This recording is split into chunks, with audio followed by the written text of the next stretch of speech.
America gets knocked down, we get back up. We keep going.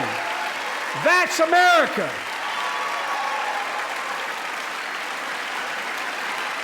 That's you, the American people. It's because of you America's coming back. It's because of you our future is brighter. It's because of you that tonight we can proudly say the state of our union is strong and getting stronger.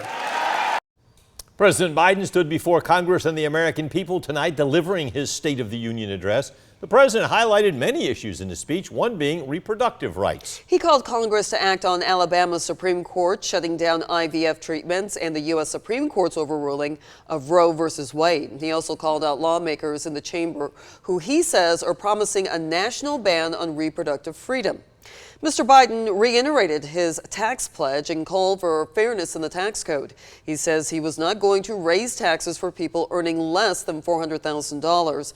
The president also spoke on his proposal to implement a minimum tax of 25% for billionaires. He said that would raise more than $500 billion over the next decade.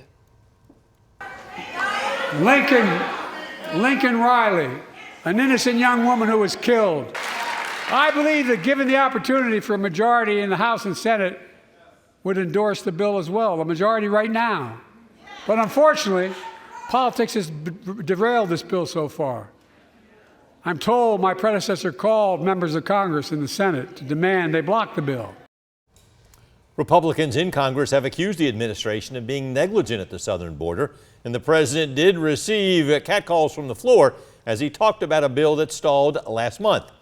He picked up a button Republicans passed around featuring Lincoln Riley, and as Georgia Congresswoman Marjorie Taylor Greene called for the president to say her name, he did and expressed condolences to the family.